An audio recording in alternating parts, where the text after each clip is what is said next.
Hello and welcome to the latest episode of the roamingkiwi.locals.com.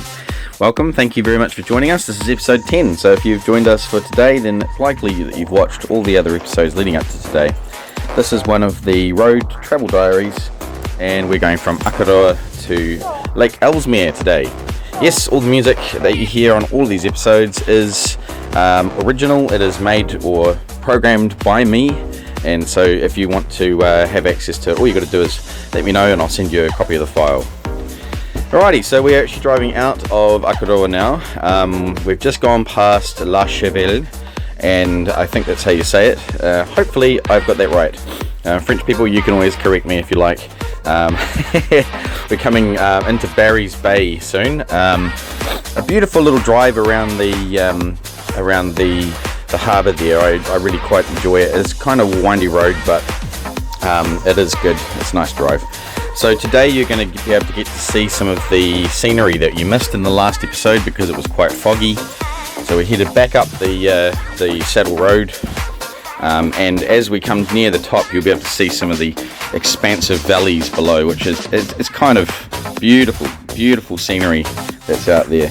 Constantly amazes me actually just how beautiful our country is as I drive around, and obviously especially if we're driving uphill in a truck. It takes a long time to go uphill. About now, even though you can't tell, I was probably doing about 30k up the hill, so it's a long haul, and you get the chance to look out the windows and enjoy the scenery as you go along. So coming up soon, there's actually a pub on the right which we didn't stop at this time, but we'll try to next time. It wasn't open.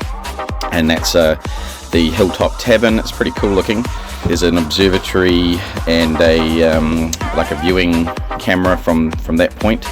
As you can sort of see, we're coming down the other side now, so we've got to the top of the saddle and coming down the other side.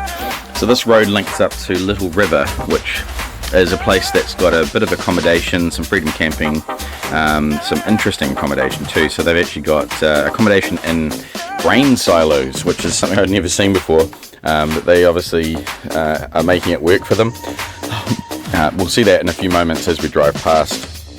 These roads, they kind of remind me of driving through the Uriti Valley in Taranaki. It's just very windy, very slow going. You've got to really pay attention. So here's Little River, coming through Little River now. Not very much there really, but it is a nice little spot. And it's just, yeah, it's wonderful. On the left, you're going to start to see Lake Ellesmere open up. So that's the northernmost tip of Lake Ellesmere. Lake Ellesmere is one of New Zealand's larger freshwater lakes, and that's where we're going to stay tonight. So Sika and I are on our way there. We wanted to go and check that out because a friend of ours, Ivan, who also travels, suggested that it would be a good spot to take the dog so that he had lots of outdoor space to run around and enjoy himself. And yeah, he certainly was right. It's a very large domain, and you'll see that when we get to the end of the video. I just want, while we're at this point in the video, I want to put a thanks out to all the people that have been commenting on these videos, people who are supporters, people who are followers of this channel. You're all appreciated. And especially those who are contributing financially as a supporter, thank you. All of you have allowed us to go and do some journeys which we wouldn't ordinarily be able to afford. One of those journeys was the tour around the Akaroa harbour and the dolphin watching that we took, and the visit to the Giant's house in Akaroa as well. So those financial supporters, because they're contributing to me each month, it's allowed that to occur. So thank you very much. You're helping to create further content for the channel with your generosity, and it is very much appreciated.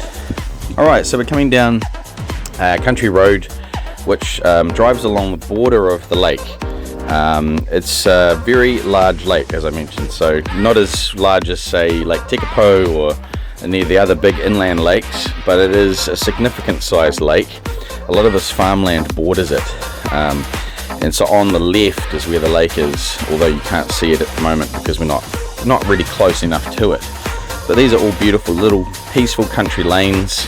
I really like it when the trees are on both sides, like that frame back there. It was pretty cool actually. What I was doing whilst I was driving down these country roads is I was keeping my eye out for hedgerows that are made of pine, Pinus radiata. There's a lot of pine in the South Island, and it's good because for someone like myself, I collect pine cones wherever I go. Well, we've just gone over one of the fords on the road. It literally crosses the river on a ford. Don't know why they haven't ever built a bridge, but they haven't. It's an interesting little camping area. I would have stopped there, but it was off limits for campers at this time of the season. And I'm pretty sure we're going to a town which I can't remember the name of.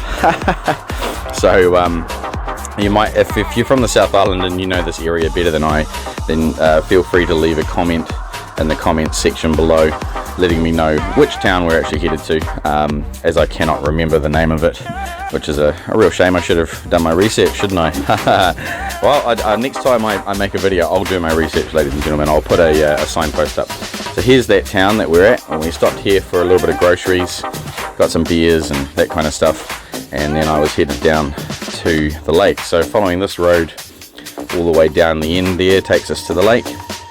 The lake is a very significant spot for the local iwi, as well as all the locals in general. For at least the last 150 years, people have been using it for recreational and industrial purposes.